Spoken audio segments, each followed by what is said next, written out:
Audio Jungle.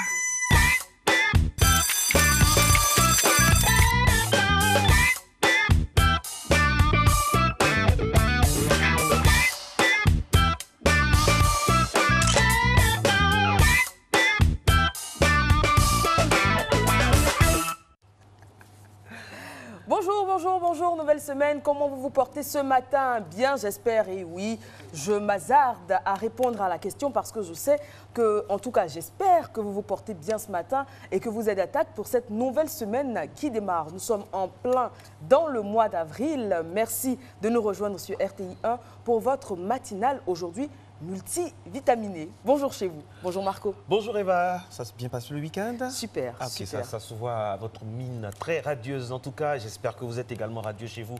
Très chers téléspectateurs, que le réveil se passe bien. Aujourd'hui, nous sommes bien sûr le lundi 10 avril 2017. Nous aurons le grand plaisir dans cette émission de recevoir Monsieur le Président du Front populaire ivoirien, le Premier ministre Pascal Affi-N'Guessan, qui nous fera l'honneur de sa présence dans le volet Instant Vérité. Et puis, dans la partie économie, vers la fin de ce bulletin, nous verrons un peu les répercussions de la transformation du manioc, ce que ça peut apporter à notre pays. Sans oublier bien sûr tout ce qui va rythmer cette émission. Mais avant, tout de suite, nous partons avec Fatim Djedje qui a la lourde tâche d'ouvrir cette émission tout en titrologie.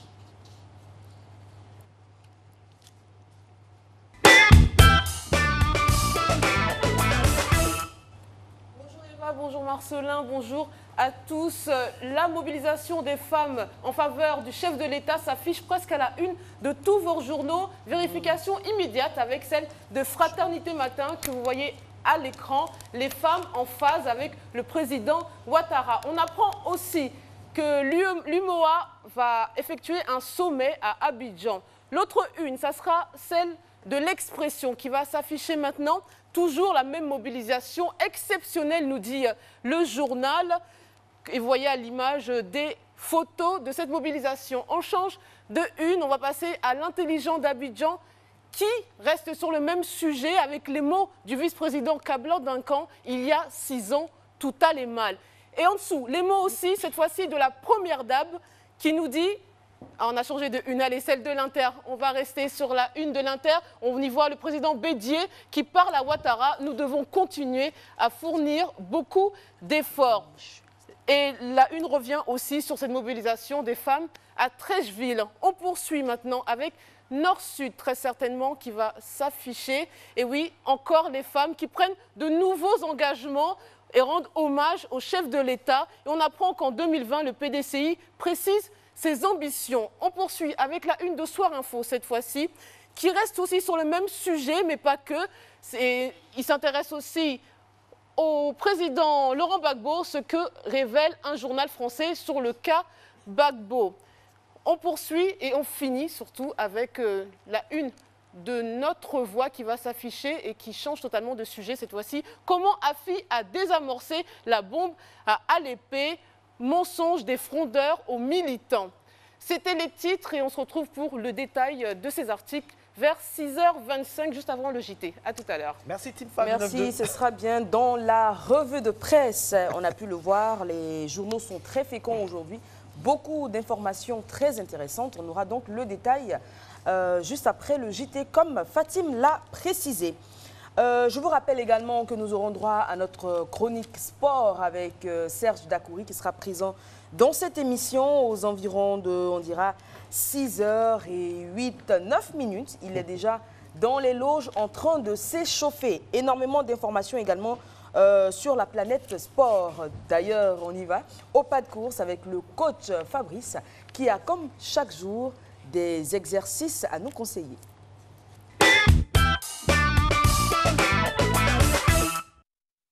Salut à tous, salut Eva, salut Marco. Je suis très heureux de vous retrouver pour votre session de gym. Alors, qu'est-ce qu'il faut faire pour avoir des abdos? On en parle, tout le monde en veut, tout le monde veut des tablettes de chocolat. D'abord, ce qu'il faut faire, c'est faire beaucoup de cardio pour brûler la graisse partout dans le corps et ensuite travailler localement avec des exercices adaptés pour pouvoir bien concentrer, contracter les muscles de la sangle abdominale. Donc, c'est ce que nous allons faire aujourd'hui avec déjà notre premier exercice. Donc, nous allons nous coucher d'abord sur le côté, comme ça, ok? Et on va lever le corps comme ça, le gainage latéral, monter et redescendre. Alors, on va le faire 10 fois, ok? Pour ceux qui peuvent, vous le faites ainsi. Pour ceux qui sont encore plus entraînés, vous pouvez faire cet exercice sur la main, là, comme ça. 1, 2, 3, ok? Ça va vous donner encore plus de résultats. Donc, on fait 10 de ce côté et on fait 10 ensuite de l'autre côté. 3, 2, 1, top, c'est parti. Allons-y. 1, 2, 3, 4, 5, 6, 7, 8, 9. Ok, super. N'oubliez pas, pour ceux qui ne peuvent pas, vous posez le coude au sol, l'avant-bras, ok? Et puis vous partez là, ok? C'est vrai que l'amplitude sera un peu moindre, mais ça travaille tout autant. Allez, on passe directement de l'autre côté. On va en faire 10 également. Allez. Donc on va le faire de ce côté. Il faut juste passer la jambe droite par-dessus, la jambe gauche reste en bas. Ceux qui ne peuvent pas, qui ne sont pas trop entraînés, l'avant-bras au sol, ok? Et puis on monte là. Mais pour ceux qui sont bien entraînés, on prend appui sur la main et puis là on monte. Top, c'est parti. 1, 2, 3, 4, 5, 6, 7, 8, 9 et 10. Super. Déjà pour vous les femmes, ça vous permet de mieux travailler la taille. Ok, donc n'hésitez pas à faire cet exercice. Le prochain exercice, on se met sur le dos, on s'allonge, on met les bras au sol, les mains au sol, le long du corps. On lève les jambes et on va essayer d'aller plus haut et tendre les jambes en bas. Là, 1, 2. Alors pour ceux qui ne peuvent pas, vous faites 1, vous revenez là, 2, vous revenez là. Ok, vous ne tendez pas les jambes lorsque les jambes redescendent. Ok, 3, 2, 1, top, c'est parti. 1, 2, 3, 4, 5, 6, 7, 8, 9 et 10. Super. Alors, n'oubliez surtout pas, pour ceux qui ne peuvent pas lever les jambes et les tendre ensuite dans la longueur, ok, au sol, il suffit de tendre les jambes, ok, en hauteur et ensuite vous revenez en position assise et vous vous recouchez encore pour repartir. Ça donne ça. 1, 2, 3, ok. Donc, n'hésitez pas à répéter cet exercice encore. Alors là, vous soufflez un peu, ok, respirez. Si vous voulez vous hydrater, hydratez-vous un peu, ok. Et puis on part pour le troisième exercice, la planche jack. C'est-à-dire qu'on se met là et on va faire ça. On va essayer d'en faire 10, ok. Pour ceux qui ne peuvent pas le faire, c'est simple. Même si vous êtes en gainage comme ça, vous faites ça. Sur les genoux. Pour ceux qui peuvent faire le gainage facial comme ça, mais ne pas sauter, c'est simple. Vous faites de manière unilatérale. Ok. Et on compte 10. 3, 2, 1. Top, c'est parti. 1, 2, 3, 4, 5, 6, 7, 8, 9 et 10. Super. Allez, on souffle un peu. Allez, vous respirez. Respirez, respirez, respirez, soufflez. Prenez 10 secondes à 15 secondes de repos. Et puis on va repartir encore une dernière fois pour cet exercice. Allez, toujours dans la même position. N'oubliez pas, ceux qui font le gainage comme ça, c'est simple. C'est le genou qui va bouger. Ceux qui sont dans cette position-là, qui ne peuvent pas sauter, on le fait de manière unilatérale. La jambe droite et ensuite la jambe gauche. Mais pour nous qui pouvons, les deux jambes vont bouger en même temps. Top, c'est parti. 1, 2, 3, 4, 5, 6, 7, 8, 9. Ok, super. Alors, pendant cet exercice, veillez à bien gainer votre sangle abdominale. Veillez à bien gainer tout le corps exprès. Ok. N'oubliez pas, répétez ces exercices à chaque fois que vous en aurez le temps. C'est comme ça que vous allez avoir de super abdos. Moi, je vous donne rendez-vous demain pour une autre session de gym. Bonne journée à vous sur la RTI 1. Allez à vous sur le plateau.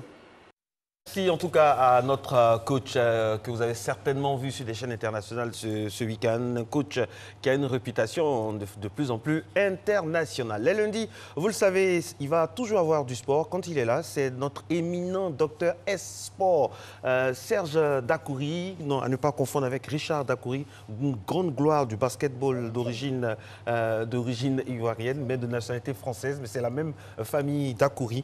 Et justement, on va rester en famille, dans la famille du sport, ça tombe bien.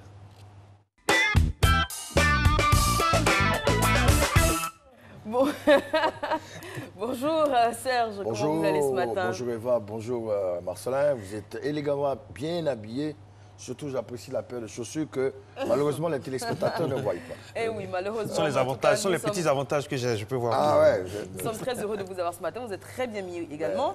J'essaie de faire comme vous. Vous y réussissez. En plus, on est assorti niveau couleur. Hein, donc, d'accord. Les grands esprits se rencontrent. Serais-je tenté de dire. N'en prenez pas ombrage, cher Marco, je vous aime aussi. Je suis très serein, je reste sous à la provocation. On démarre avec du volleyball. Oui, effectivement, on démarre avec du volleyball en Côte d'Ivoire ce week-end dernier. C'était la 3e journée de volleyball en dames comme en hommes. Eh bien, les favoris se sont imposés dans la majorité. Le Stella a pris le meilleur sur Sun, 3-7-0. Le Collège moderne Descartes, avec son équipe, a battu Phoenix 3-7-0. La SEC s'est imposée sans difficulté face à Divo. En homme, l'INGS, l'Institut national des sports, a battu l'équipe de Port-Bouilly 3-7-1. Et l'Abidjan Université Club eh bien, a pris le meilleur sur relève. Donc, en gros, les meilleures équipes de Côte d'Ivoire ont disposé des soi-disant outsiders. C'était le week-end dernier du côté du stade Robert Champoux de Marcory pour le compte de la 3e journée de volleyball en Côte d'Ivoire. D'accord. Alors, le rugby à présent, la balle ovale. Oui, du volleyball, on passe au rugby, toujours dans les balles, mais de balles ovales et de balles rondes. On parle du rugby avec le championnat national de Côte d'Ivoire à 15, qui était effectivement à sa 6e journée ce week-end. C'était du côté du stade Aimé Césaire de Yopougon. Eh bien, Trècheville Biafra Olympique a disposé de trucs. L'équipe de Trècheville de Koumassi, 34-3. SOA a battu ORCK 14-3. L'Abidjan Université Club a disposé de Azopé. Et le club de Yopougon a battu par forfait le club de Boaké qui ne s'est pas déplacé. Ainsi donc, TBO, Trècheville Biafra Olympique, qui règne sans partage sur le rugby ivoirien, est leader déjà au bout de 6 journées, suivi de l'équipe de Yopougon. On continue avec quelle discipline? Là, on reste toujours dans les sports de main, mais cette fois-ci avec le basketball. Eh bien, le championnat national de Côte d'Ivoire a démarré il y a à peine 4 journées, mais il y a un certain nombre de clubs qui le boycottent. Ils estiment qu'il y a un certain nombre de choses qu'il faut qu'on règle, notamment des clubs phares comme l'ABC, comme aussi le club de l'Abidjan Université Club et Azur et autres. Ils estiment qu'il y a un certain nombre de conditions à remplir et pour cela, ils boycottent le championnat. Alors, le président de ce forum a fustigé le comportement de la fédération qui ne veut pas tenir compte de leurs doléances et qui continue le championnat malgré tout avec un certain nombre de clubs. Les clubs dissidents sont au nombre de 6. Un a quitté le navire, l'Africa, pour continuer le championnat et il reste 5. Eh bien, ceux-ci boycottent le championnat en estimant que la fédération doit asseoir un certain nombre de choses, notamment l'assurance en cas de blessure.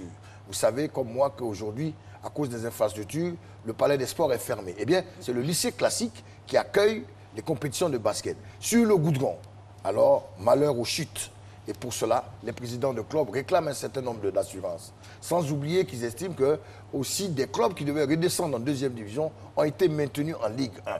Autant de griefs formulés et pour le moment qui ne sont pas attendus du côté de la fêtière, c'est-à-dire l'instance du basket ivoirien. Et donc, voilà un peu ce dialogue dessous qui, pour le moment, ne trouve pas un aboutissement. On espère que d'ici là, les choses vont aller en s'améliorant pour le bonheur du basketball ivoirien. D'accord.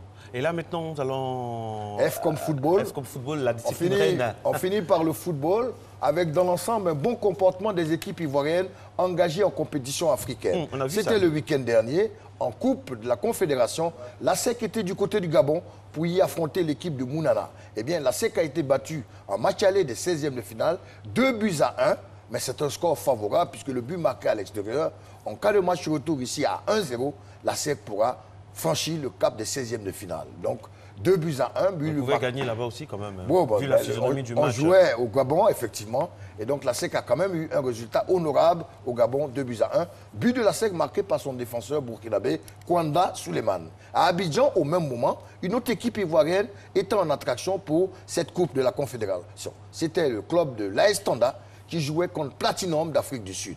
Eh bien, dans cette confrontation au Robert Champrou de Marcory, les Ivoiriens, les Étoiles du Zanzan, ont disposé 2-0 de l'équipe sud-africaine des Platinum, grâce à 2 buts marqués par le Ghanéen Assare Bafou et Zougoula Kevin. Ainsi donc, dans l'ensemble, on considère que nos joueurs, nos clubs ivoiriens se sont très bien comportés en attendant les manches retour. On va en international au pas de course. Monaco est leader en France dans la Ligue 1 grâce à une victoire difficilement obtenue à Angers 1-0. Le PSG les a imités 24 heures plus tard au Parc des Princes 4-0 face à Guingamp. Et donc PSG est toujours deuxième, Monaco leader. En Angleterre, Chelsea est indéboulonnable. Chelsea a gagné de Bournemouth en déplacement 3-1. Et le deuxième, Tottenham, a fait un récital offensif.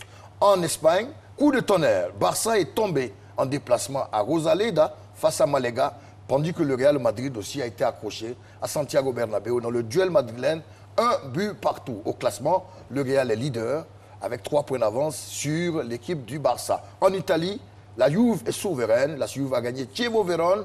Son dauphin, l'équipe de Reis Roma, a battu Bologne 3-0. Ainsi donc, ça reste inchangé. Premier, la Juve, et deuxième, la AS Roma. Voilà, on a essayé un temps soit peu de faire le tour de la question en sport. Dernière info, c'est tout chaud. Hein. C'était hier, oui. c'est Cheikh Salah et Babi But se sont donc très bien illustrés à la coupe du président de la Fédération internationale de taekwondo au Maroc en décrochant l'or tous les deux. Vous voyez que je ne voulais pas parler de taekwondo aujourd'hui en vous laissant la primeur et vous montrer une fois de plus, que vous êtes au fait de l'actualité. Eh bien, c'est en international. Nos médaillés, n'oublions pas de rappeler, qui ont bénéficié de bourses il n'y a pas si longtemps. 100 000 € chacun pour parfaire en Allemagne. Et donc, voilà déjà qu'il s'illustre de fort belle manière en international à la Coupe du Maroc, en allant bien entendu progressivement se préparer, car Tokyo 2020, c'est dans 4 ans, mais on se prépare en anticipant maintenant avec une bourse permettant à nos athlètes d'être compétitifs. Alors, il faut rassurer nos amis qui nous regardent au dîner, si c'est chèque, va bien. Si c'est Cheikh Salah va bien, Babi But aussi va bien. Il y a eu de fausses rumeurs qui annonçaient des choses qui n'étaient pas vraies. Eh bien, ils sont là. Ils n'étaient pas au dîner. On comprend maintenant. Ils n'étaient pas au dîner, ils étaient au Maroc. On comprend maintenant. Et ils ont eu quand même un bon comportement avec les formations que vous venez de donner en taekwondo. Comme quoi, nos médailles olympiques se portent bien. Très très bien. Tant si c'est Cheikh Salah que Babi But. Et quand si c'est Cheikh n'est pas là, des fois, il nous manque énormément. Oui, il a manqué aux Chinois. C'est quoi cette rumeur? Il aurait bien pu défendre. C'est quoi cette rumeur? On va vous expliquer. Et comme disait Lassina Ouattara, c'est pas de moi, c'est de Lassina, il disait Odineka, Koyaka, Karateka, c'est la même chose. C'est la même famille. J'ai des parents. Mais il faut signaler quand même aux téléspectateurs ivoiriens qui sont friands de Ligue des Champions que demain ça démarre la Ligue des Champions européenne avec mardi et mercredi de grosses affiches. Dortmund-Monaco demain et mercredi Real Madrid, Bayern de Munich. 6h15 à Odiéné, partout en Côte d'Ivoire, mesdames et messieurs, c'était le sport avec Serge Dakouri. Et va à la suite, la chinoise. Oui. Ah non, je ne suis pas chinoise du tout pour le coup. Alors, on rappelle que dans quelques instants, nous aurons donc le président Pascal Affingessan qui sera face à notre journaliste talentueuse et très très coriace, Gabriel Zani, qui sera donc, ils seront installés dans quelques instants. Et puis en fin d'émission, on parlera de Manioc et de sa transformation. Pour l'heure, Marco. Oui, une petite pensée. Vous savez que nous sommes dans la Semaine Sainte. Nous sommes dans la Semaine Sainte, donc petite pensée donc, pour tous les chrétiens du monde entier et également, surtout ce matin, vous le savez, tous les chrétiens d'Égypte frappés par des attentats. Donc l'Église orthodoxe, nous sommes de tout cœur avec eux. Nous le souhaitons de tenir dans ces moments difficiles qui donnent tout son sens donc, à cette période très très importante pour l'Église catholique que nous traversons. On va regarder donc ce no comment, comme on appelle ce genre de reportage sur ce plateau. Donc ce sont des instants de vie que notre reporter capte pour vous au détour de ces balades abidjanaises. Et tout simplement, on observe.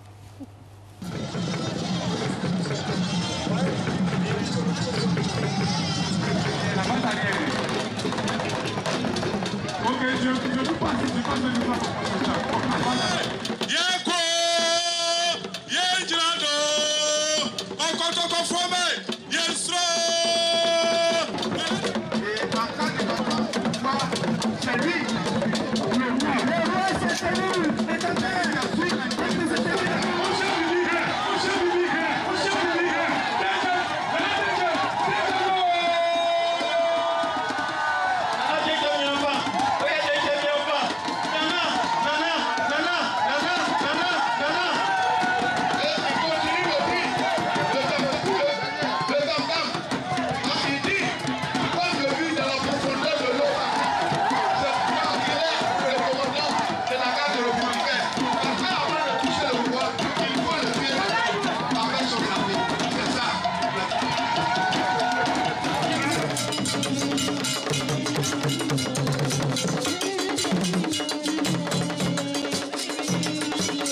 Et puis, si vous croisez les batteurs de tambour, dites-leur que j'ai un message de la part d'Eva. Je ne sais pas si je dois le dire à l'antenne. Non, vous ne devez pas. Je dois le dire. Non, je dois fidélité à Eva. Donc, je ne vais pas dire. Mais en tout cas, il paraît que ce sont des gens bio. Merci d'être en notre compagnie. Ce matin, bonheur, le rendez-vous de la bonne humeur avec Eva qui remarque tout, même le torse et vraiment les plaquettes de chocolat des batteurs de tambour dans un reportage, dans un no-comment. Non, mais c'est ça la beauté de la culture ivoirienne aussi. Puis on sent que ce sont des gens qui... Oui, ils sont bio. Ils ont des tablettes. Voilà. Nous avons des rondelles de chocolat. Elle également, elle a des tablettes. C'est une sportive. Fatim DJ, elle nous parle de la revue de presse maintenant. C'est parti.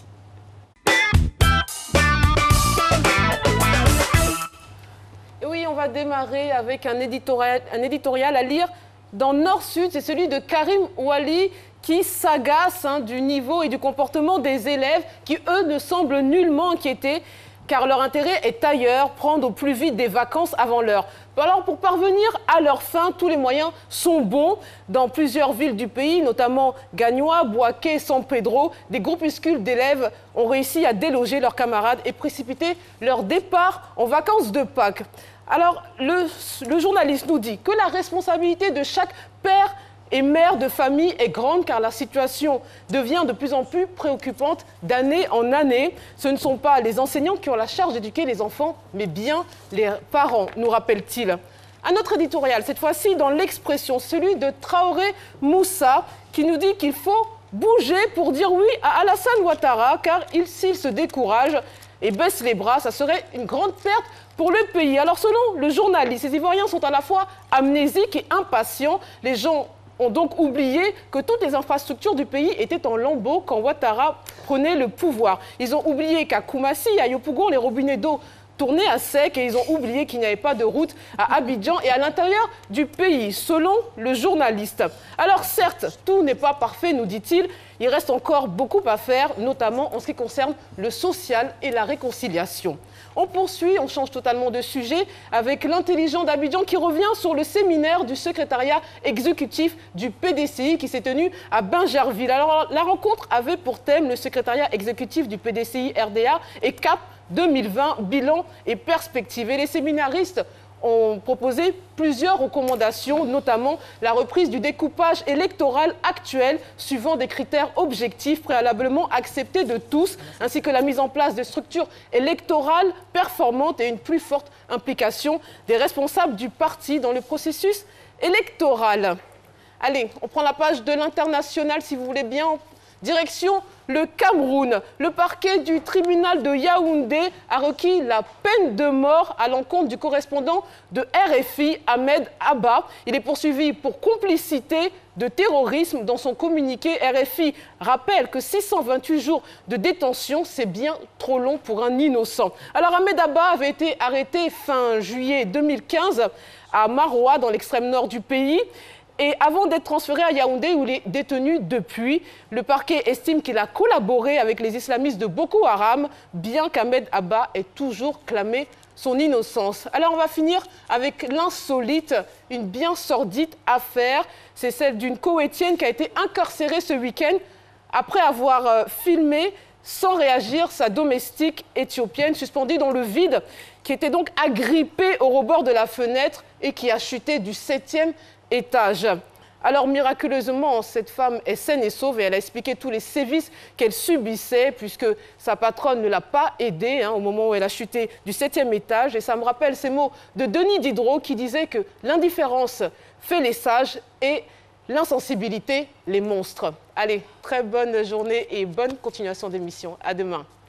Oui, à demain, Fatim DJ. J'aimerais revenir sur la dernière information. Pour ceux qui ont vu la vidéo, elle était vraiment glaçante. Cette femme qui filmait donc la pauvre rescapée, qui n'a tenté aucun geste pour lui venir en aide, et qui regardait cette scène-là, elle parlait donc dans une langue que nous ne comprenons pas.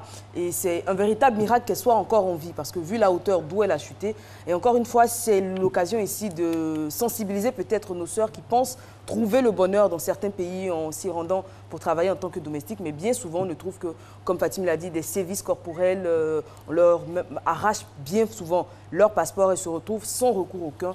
Donc je pense qu'il faut encore une fois interpeller et sensibiliser là-dessus. Absolument. Merci Fatim. On vous retrouvera donc demain avec plaisir, toujours pour commencer avec la titrologie après la revue de presse où vous nous donnez comme ça des informations qui vraiment attirent notre attention. Allez, au pas de course, parce que dans quelques instants, on vous l'a dit depuis l'entame de cette émission, nous allons avoir le grand plaisir de recevoir le chef de l'opposition de notre pays, le président Pascal Affi-N'Guessan, président du Front populaire ivoirien. L'ancien Premier ministre viendra nous parler un peu de son actualité, l'actualité de son parti et ses perspectives. Bien sûr, vers la fin de cette émission, on va parler de manioc. Vous savez qu'après le riz et le maïs, c'est très consommé en Côte d'Ivoire. On parlera donc de sa transformation. Mais là, maintenant, je vous invite à parler et surtout à découvrir des retraités qui sont très actifs.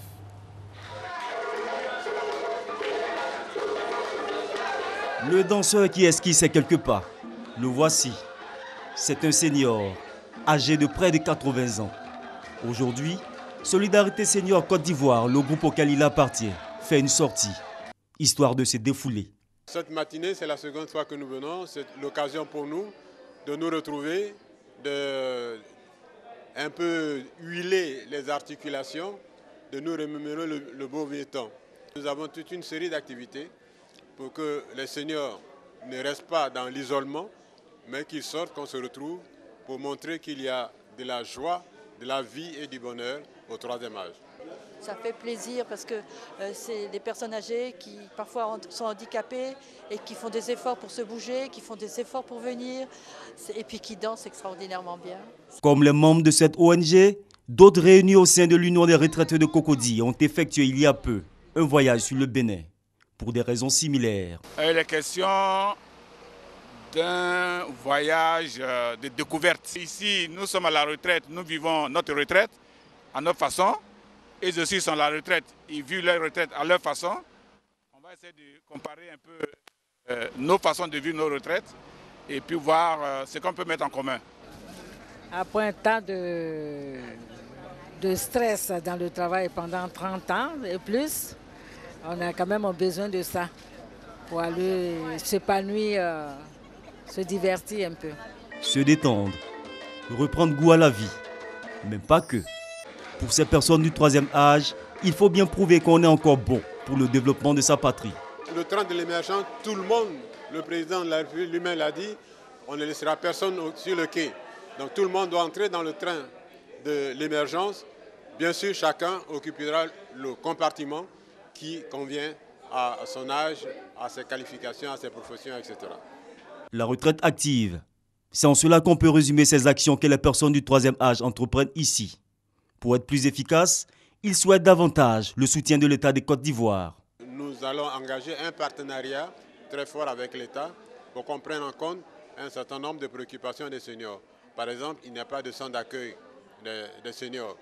Parce que la solidarité traditionnelle disparaît compte tenu de l'évolution de la vie. Donc les centres d'accueil, les centres de rencontre, les animations. La Côte d'Ivoire inscrit depuis 2012 dans son plan national de développement une stratégie nationale de protection des personnes âgées en vue de disposer de données fiables pour leur prise en compte. On le voit, la retraite n'est pas un retrait définitif de la vie sociale et atteindre le troisième âge n'est pas un fait malheureux non plus. Nos papiers en sont bien conscients, eux qui nous montrent qu'ils ont encore de bons restes.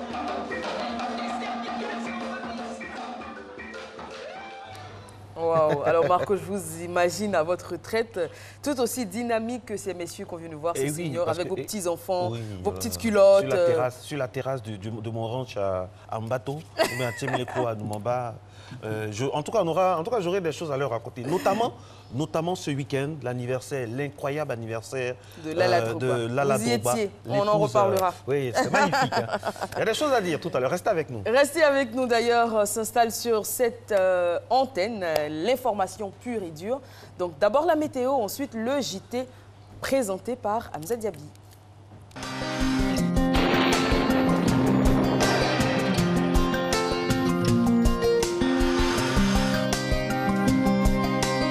MTN, everywhere you go. Madame, Messieurs, bonjour. Ce lundi, un temps partiellement nuageux et progressivement ensoleillé marquera la matinée sur l'ensemble du pays. Les températures au lever de ce jour, 25 degrés pour 4 villes, Abidjan, Adiaké, Bandoukou et Bouaké, 24 degrés à Daloa, 25 pour Dimbokro, 24 dans le Goy et le Poro, 23 degrés pour le Tompi, Odiéné et San Pedro, 24 à Sassandra, 25 pour Tabou et Yamoussoukro. Aujourd'hui, après un début d'après-midi ensoleillé, on aura un temps nuageux avec des averses localisées dans le sud forestier, sur le littoral et à l'ouest. Le reste du pays restera ensoleillé. Les températures de notre après-midi, 32 degrés pour deux villes, Abidjan et Adiaké, 35 pour Bandoukou, 33 degrés pour Bouaké, Daloa et Dimbokro, 32 degrés pour la région du Go, la maximale de 36 relevée à Korogo, 31 degrés pour Mans, 36 à Odiéné, 30 pour San Pedro, 32 degrés pour la ville de Sassandra, Tabou affichera 31 et Yamoussoukro 33. Merci mesdames, messieurs de nous avoir suivis. Très bon lundi tout en suivant nos programmes.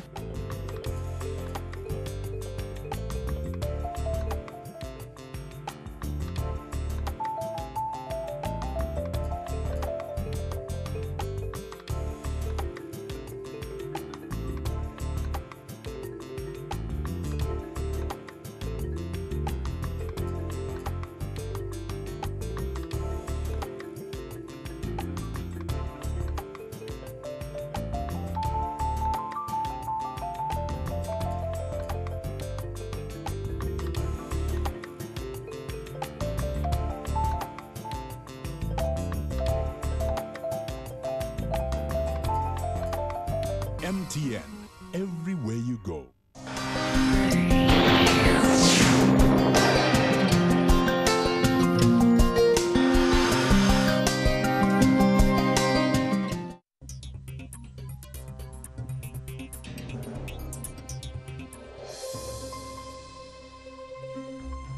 Bonjour mesdames et messieurs, bon réveil et bienvenue dans ce journal. Un sommet extraordinaire UEMOA, Union économique et monétaire ouest-africaine, se tient ici à Abidjan à partir de ce lundi 10 avril 2017. Quels sont les enjeux de cette rencontre d'Abidjan? Éléments de réponse avec Mahama Traoré et Abiba Dambélé Saoué.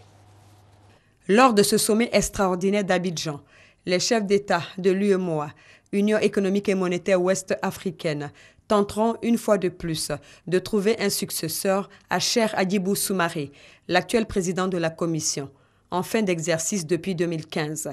Le mandat du Sénégalais a été prorogé par la conférence des chefs d'État de l'Union. Le temps pour eux de parvenir à un consensus sur le choix du nouveau patron de la Commission. Deux pays convoitent ce poste, le Sénégal et le Niger. Également à l'ordre du jour de cette conférence, l'évaluation des processus d'intégration dans la zone franc, tout comme la sécurité et notamment la lutte contre le terrorisme. Au vu de la menace qui plane sur la région, nul doute que les 8 chefs d'État de l'Union plancheront sur le renforcement de la coopération dans cet espace. Ce défi que nous lance le terrorisme n'est pas insurmontable. C'est ensemble que nous pourrons le relever, car aucun État ne dispose seul de moyens pour combattre ce fléau auquel nous sommes tous confrontés. Il nous faut donc agir vite et agir efficacement.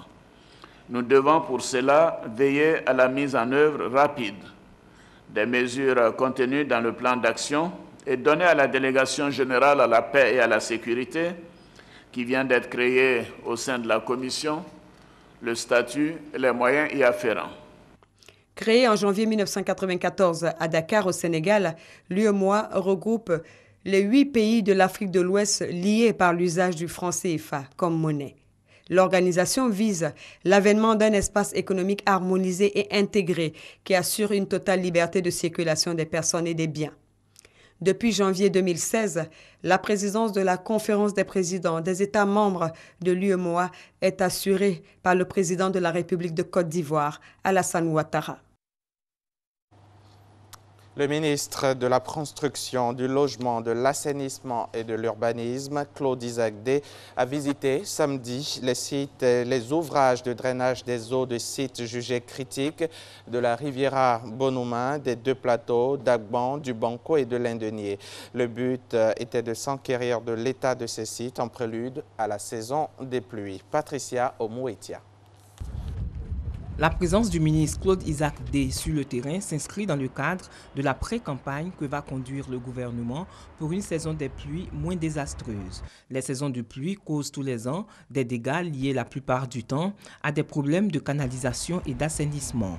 Le ministre Claude Isaac Day a donc visité les ouvrages de drainage des eaux de sites jugés critiques. Nous intervenons avant la saison des pluies, nous assurer que tous les ouvrages fonctionnent. Donc c'est pour ça que nous sommes passés sur différents sites pour voir le niveau d'ensablement. Les communes ont été aussi informées pour faire leur part. Le gouvernement s'organise, c'est pour ça que vous avez autour de moi les différents chefs de projet. On a noté aussi que certains ouvrages et emprises d'ouvrages ont été recolonisés. Donc il nous appartiendra de mettre en place des mesures pour pouvoir les dégager, faire en sorte que ces emprises soient complètement libérées. Au terme de sa visite, le ministre de la Construction, du Logement, de l'Assainissement et de l'Urbanisme s'est félicité de ce que l'ensemble du système mis en place pour canaliser les eaux fonctionne de façon générale, notamment le dispositif déployé au niveau du carrefour de l'Indénié pour le bassin de Gourou. La mangue ivoirienne au centre d'une rencontre internationale. C'est le premier symposium sur la mangue en Côte d'Ivoire. Cette rencontre de haut sommet est initiée par West Africa Trade and Investment Hub en partenariat avec la Chambre du commerce de Côte d'Ivoire et le FIRCA, Fonds interprofessionnel pour la recherche et le conseil agricole. Venus de pays africains, des États-Unis d'Amérique et de l'Europe, les participants ont réfléchi sur les mécanismes pour rendre la mangue ivoirienne compétitive au niveau mondial. Le ministre de l'Agriculture et du Développement rural, Mamadou Sangafoua Koulibaly, a présidé ce premier symposium sur la mangue. Soro Corona et Kwadio Kwame, RTI Boaké. Accroître les exportations, la compétitivité de la mangue fraîche est transformée en Côte d'Ivoire. Thématique principale du premier symposium sur la mangue ivoirienne. Ce premier symposium international intervient comme une occasion de définir les actions à mener afin de lever les barrières techniques et phytosanitaires au commerce de la mangue fraîche et transformée. Venus de 7 pays africains, de l'Union européenne et des États-Unis d'Amérique, les participants ont échangé sur les ressources telles que les universités, les institutions internationales et les organismes privés. Ressources qui permettront d'assurer un développement durable du secteur de la mangue. Pour la Chambre de commerce et d'industrie de Côte d'Ivoire, ce symposium s'inscrit dans le cadre de la mise en œuvre du Programme national d'investissement agricole PNIA. Il s'agit d'intégrer davantage notre pays dans la chaîne des valeurs mondiales de cette spéculation afin d'accroître les revenus des acteurs ivoiriens de la filière. Le ministre de l'Agriculture et du Développement rural a annoncé la construction des usines de séchage de la mangue. L'accélération de notre capacité de transformation de la mangue ici, dans le district de Sava. Nous accueillons avec une très grande satisfaction l'annonce de l'installation toute prochaine par la compagnie Jab Dried Fruits Product de 3 unités de 30 tonnes chacune par an, soit 90 tonnes de mangue séchée dans le district de Savane. Les États-Unis se sont engagés à faciliter les échanges commerciaux entre les deux pays au niveau de la mangue. En 2016, la Côte d'Ivoire a produit plus de 150 000 tonnes et exporté 32 000 tonnes de mangue. La mangue est le 3e fruit exporté après la banane et l'ananas. Réforme des textes réglementaires des professions auxiliaires du transport maritime. C'est le thème de l'atelier de la Direction générale des affaires maritimes et portuaires. Cet atelier, qui a duré une journée, a pour objectif de modifier les dispositions réglementaires de 1997 touchant aux professions de manutentionnaires, de consignataires et d'avitailleurs maritimes. Issa Chonan Yeo. Insuffler un nouveau dynamisme aux professions de manutentionnaires, de consignataires et d'avitailleurs maritimes dans le port ivoirien. C'est tout le sens de l'atelier de validation des projets de textes modificatifs relatifs à la réglementation des activités des auxiliaires du transport maritime. Il s'est agi de réfléchir sur 2 types de textes. Le premier concernant les professions de consignataires maritimes et de manutentionnaires portuaires, et le deuxième texte relatif à l'avitaillement maritime. Le ministre a souhaité, dans sa vision éclairée, de songer au toilettage de ces textes parce que d'abord, ce sont des textes qui sont vieux, qui sont désuets, qui sont surannés, dépassés. Et donc, dans la période également, depuis qu'ils ont été pris, c'est-à-dire en 1997, il s'est créé des situations et des professions qui n'étaient pas visées par ces textes. Le représentant du ministre des Transports salue la qualité des travaux qui permettra au port ivoirien d'être plus performant. En raison des difficultés rencontrées dans ce sous-secteur d'activité, il était impérieux d'adapter la réglementation des activités des auxiliaires du transport maritime et portuaire afin de favoriser une productivité et une compétitivité soutenue de nos ports. Il a promis que la résolution de l'atelier feront l'objet d'une analyse profonde par le cabinet afin de permettre aux opérateurs maritimes de travailler convenablement. Les dirigeants de la Croix-Rouge et du Croissant-Rouge de plus de 50 pays africains sont réunis à Abidjan pour la 9e conférence panafricaine organisée tous les 4 ans. La conférence panafricaine est l'occasion pour les dirigeants de la Croix-Rouge et du Croissant-Rouge de se rencontrer afin de discuter sur les défis humanitaires et du développement de l'Afrique et aussi d'échanger des idées et partager des expériences.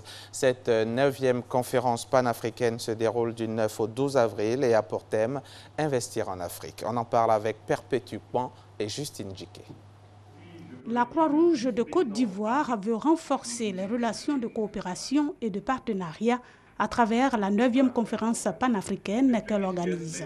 Occasion pour 54 sociétés nationales africaines de se réunir pour réfléchir ensemble sur les priorités humanitaires actuelles du continent afin de déterminer l'orientation des efforts que la Croix-Rouge et ses partenaires doivent fournir pour apporter des réponses dans les 4 années à venir. La jeunesse nous a demandé de leur faire confiance, de leur accorder une place, de leur faire confiance et c'est ce qui a été fait à la 9e conférence panafricaine. La mobilisation de tous les jeunes Africains est nécessaire pour voir les changements importants et aussi pour promouvoir la coopération entre les différents volontaires. Auparavant, on a vu que cette jeunesse-là n'était pas écoutée. Elle n'avait pas de pouvoir de prise de décision lors des grandes réunions. D'ailleurs, même on ne les invitait même pas. Donc, c'est les grandes personnes qui décidaient pour les jeunes.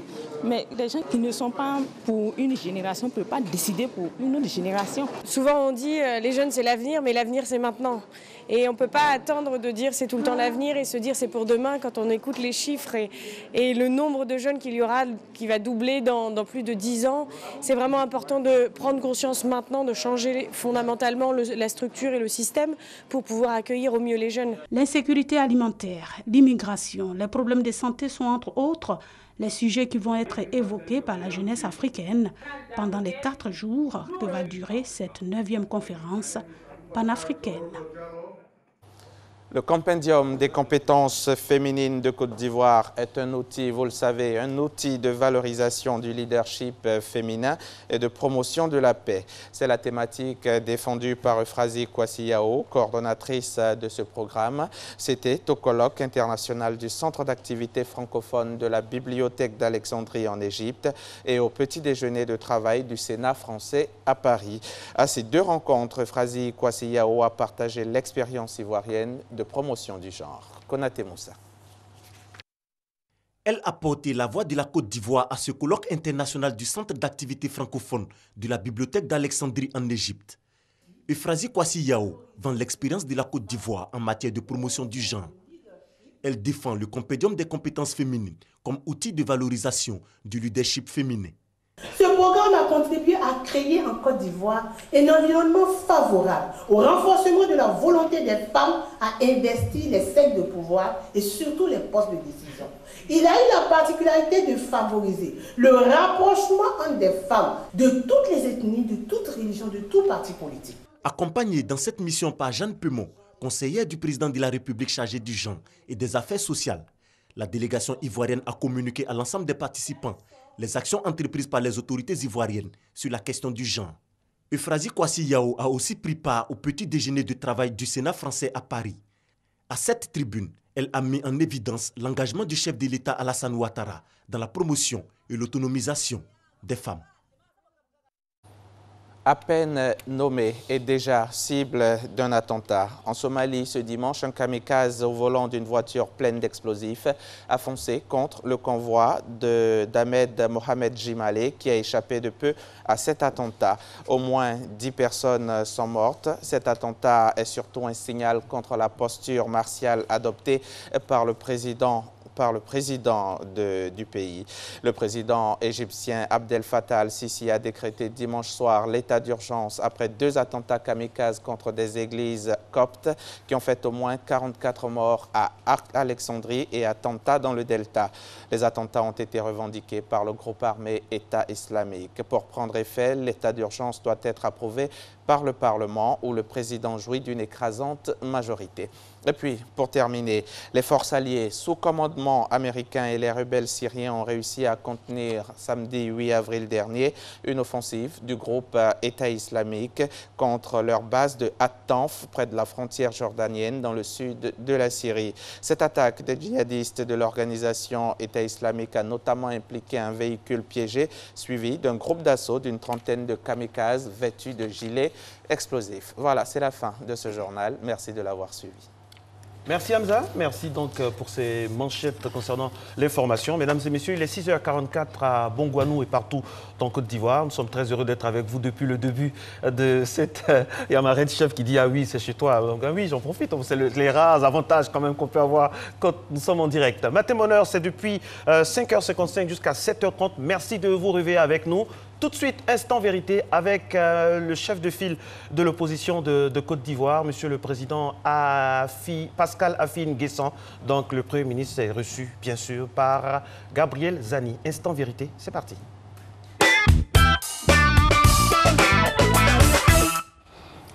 Bonjour à toutes et à tous. 1990. Le FPI sort de la clandestinité. En 2000, le Front populaire ivoirien accède au pouvoir. En 2002, il est freiné dans son élan par une rébellion armée. De crise en crise, le Front populaire ivoirien finit par perdre le pouvoir en 2010. De l'opposition au pouvoir et du pouvoir à l'opposition, le parcours du Front populaire ivoirien est jalonné de combats, de succès, mais aussi d'échecs. Après 27 années d'existence sur la scène politique ivoirienne, la question qu'il convient de se poser aujourd'hui, mesdames et messieurs, est la suivante.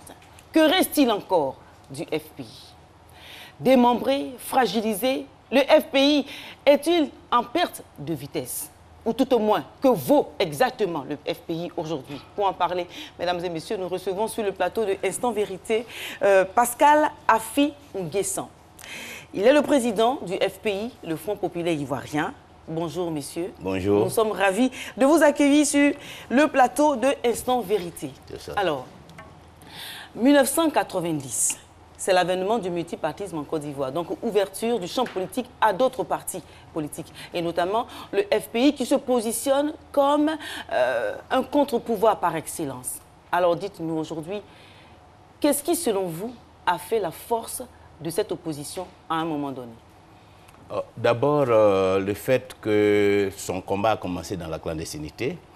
Ensuite, sa présence sur le terrain, après la proclamation du multipartisme.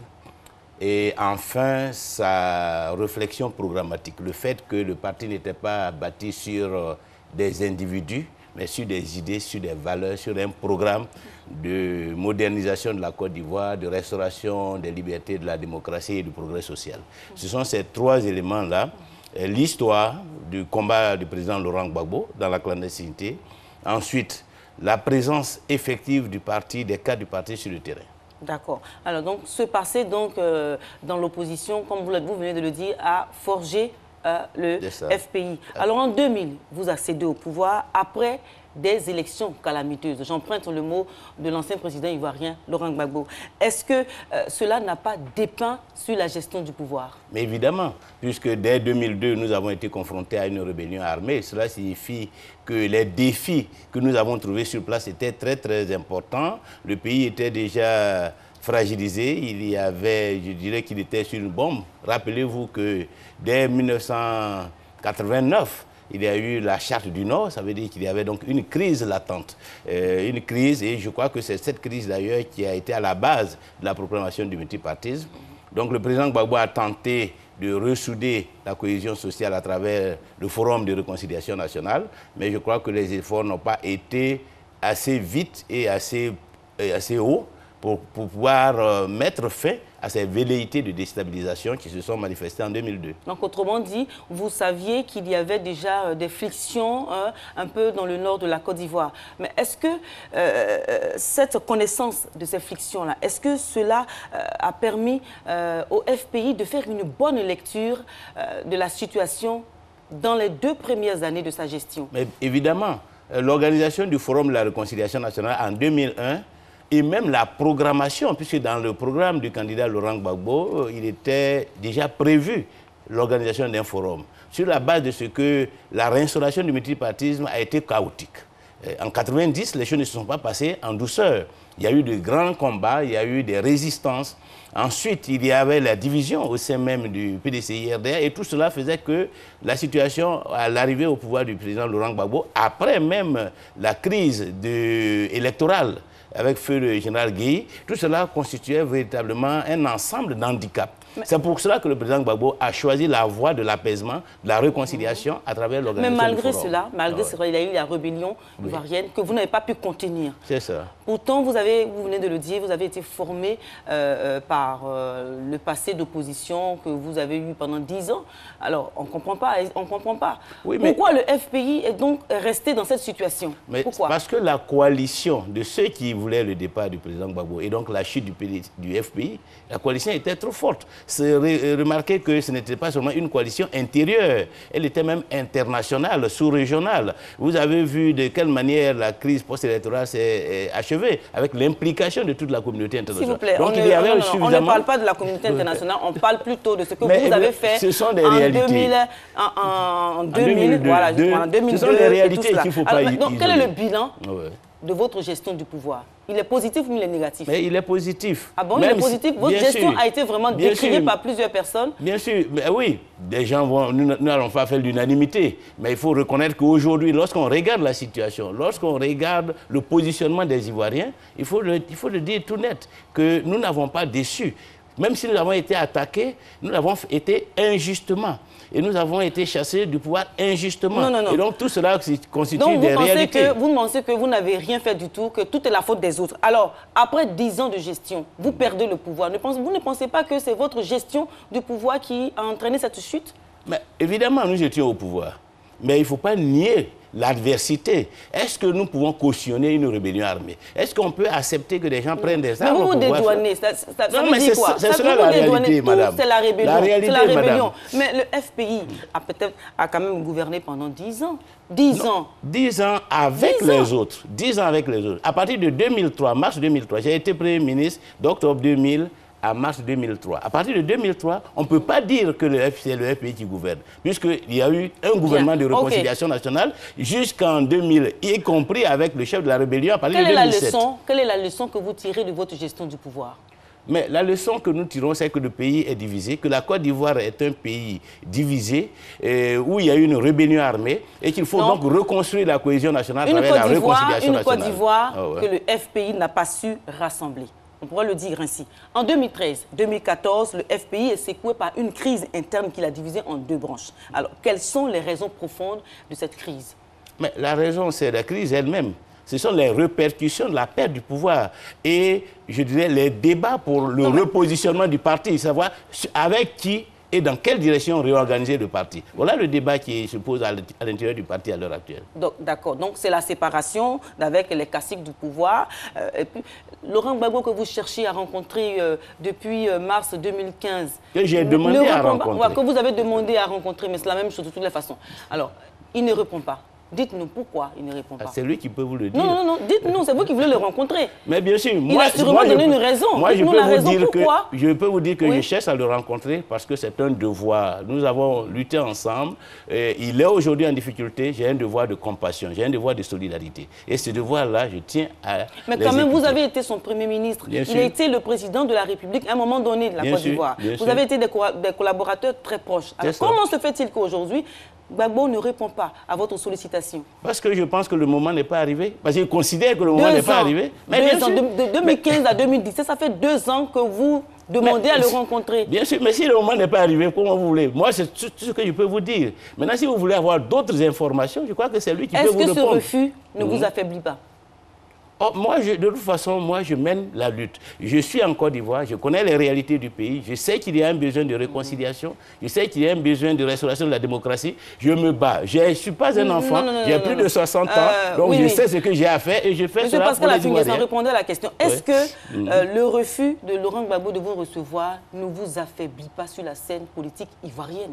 Mais moi, je ne cherche pas à savoir si ça m'affaiblit ou ça ne m'affaiblit. Non, mais répondez là maintenant. Mais c'est ce que je vous réponds. Oui. La réponse que je vous donne, c'est que je fais mon travail. Quelles que soient les adversités, quels que soient les affaiblissements, je fais mon travail. Je sais que j'ai une obligation, un devoir vis-à-vis de la Côte d'Ivoire, un devoir vis-à-vis des militants du FPI. C'est ce travail-là que je fais. Une question. Et j'affronte toutes les adversités. Une question. Voilà, vos camarades vous accusent d'avoir des accointances avec le pouvoir. Ils vous taxent même de rouler pour le pouvoir. Dites-nous, aujourd'hui, Afim Guessan travaille-t-il avec le pouvoir? Je dialogue avec le pouvoir parce que le dialogue est nécessaire. Le dialogue, c'est notre slogan. Asseyons-nous et discutons. Et le président Gbagbo lui-même a dialogué. Dialoguer avec le pouvoir, ce n'est pas travailler avec le pouvoir.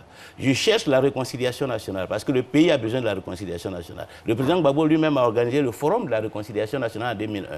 Le faire, ce n'est pas trahir Gbagbo.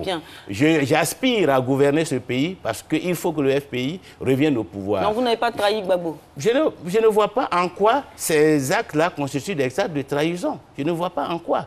Et c'est ce que je fais. Et je l'assume parce que le pays en a besoin et c'est ce que nous avons toujours fait. Et c'est ce que même ceux qui m'accusent ont fait avant ma sortie de prison. Voilà ce que disent vos adversaires d'en face, ceux d'en face. Vous avez eu une peine avec sursis. Vous avez eu la légitimité en tant que président du FPI. Vous êtes considéré comme le chef de file de l'opposition. Tout ceci vous met dans une situation un peu plus confortable quand même. Est-ce que ce n'est pas jalousie donc qu'ils disent que j'ai trahi? Parce que je bénéficie. Est-ce que c'est parce que j'ai été Premier ministre de Gbagbo, j'ai été président du parti, j'ai été porte-parole de Laurent Gbagbo aux élections, qu'ils m'accusent de tout cela? Mais ce n'est pas de ma faute. Si je réussis là où eux, ils ne peuvent pas réussir, ce n'est pas de ma faute si aujourd'hui je suis député alors qu'ils ne sont rien. Ce n'est pas de ma faute si j'ai occupé toutes ces responsabilités, si j'ai joui pendant plusieurs années de la confiance du président Gbagbo. Ce n'est pas de ma faute. Il ne peut pas m'en vouloir pour cela. Et il ne peut pas chercher à m'abattre pour cela. Parce que nous étions tous là et Gbagbo a choisi. Gbagbo a fait confiance à un cadre, mais ce n'est pas de ma faute. Et je pense que si ce n'est pas jalousie, il faut sortir de cela parce que ce n'est pas politique. Donc la question qui vient, quel est le rapport que vous entretenez avec le camp Abdrahmane Sangaré? Mais je suis ouvert, j'ai engagé plusieurs initiatives afin que nous nous retrouvions parce que l'avenir du FPI se trouve dans son unité et non dans sa division. Il continue à rouler dans le sens de la division, mais j'espère qu'avec le temps, ils vont comprendre que nous avons intérêt à être ensemble, à travailler ensemble et à faire jouer le jeu de la démocratie. Le jeu de la démocratie, c'est que nous allions au Congrès et que celui qui a des ambitions pour diriger le FPI se présente à ces congrès et que les militants décident. Il n'y a pas d'autre voie que la voie de la démocratie pour régler les questions de leadership, les questions de positionnement, les questions d'ambition personnelle. D'accord. Tout à l'heure, dans votre réponse, dans l'une de vos réponses, vous avez parlé de... Vous êtes député aujourd'hui et que ce n'est pas une question... cela ne devait pas donner lieu à des jalousies. Alors, donc parlons de cela. 3 députés aux récentes législatives. Un peu plus loin, en 2015, 9,29% des suffrages exprimés à la présidentielle, c'est ce que vous avez obtenu. C'est ça. Dites-nous, vous n'avez pas de groupe parlementaire. Les 2 autres députés qui sont avec vous ont rejoint d'autres groupes pour former un groupe parlementaire. Alors, est-ce que le FPI n'est pas en perte de vitesse? S'il n'a pas déjà commencé sa perte de vitesse? Le FPI est présent dans l'opinion parce que c'est d'abord l'électorat. Évidemment, l'appareil politique du FPI est à reconstruire. Parce que pour gagner des élections, il faut un appareil, il faut des gens sur le terrain, il faut des moyens matériels et financiers, il faut une direction soudée. Donc il ne faut pas confondre les difficultés de l'appareil qui sont conjoncturelles et l'ancrage populaire du parti. Aujourd'hui, je considère que le FPI pèse au moins 60% de l'électorat. Mais il faut reconstruire son appareil pour pouvoir tirer électoralement profit de ces 60% d'adhésion. Quand vous dites le FPI, vous parlez de quel FPI? Votre FPI? Non, je parle du FPI en tant que parti. Non, le FPI, ce n'est pas les individus. Le FPI, c'est une organisation. C'est-à-dire avec des valeurs, avec un programme, avec une histoire avec le peuple de Côte d'Ivoire. Donc une adhésion d'un certain nombre de personnes à un idéal. C'est ça le FPI. Bien. Les hommes passent, le parti reste. Il se trouve que les hommes, ceux qui sont là à l'heure actuelle, ont des difficultés entre eux et qu'ils se battent pour savoir qui va prendre la direction de la lutte. Mais ce travail de reconstruction, si on le réussit, et c'est pourquoi il faut que nous se mettions ensemble, si on le réussit, il y a un électorat qui est disponible et qui manifestement va nous porter au pouvoir en 2020. L'électorat qui est disponible, là, justement pour le FPI, ce n'est pas pour vous. Parce que vous avez obtenu, comme je viens de le dire, 9,29% des suffrages exprimés, 3 députés seulement aux récentes législatives. Dites-nous, est-ce que la base ne vous suit pas? Mais ce n'est pas une question de base. Une élection, c'est une question d'électeurs. Oui, mais l'électeur, là, c'est qui? Les électeurs. Les électeurs, ce sont les Ivoiriens qui sont sur le terrain. Mais c'est d'abord vos militants. Mais il faut aller les chercher. Pas d'abord nos militants. Les militants représentent une infime partie de l'électorat. Un candidat peut gagner 3 millions de voix à une élection, alors que ces militants ne peuvent être que 100 000, 200 000.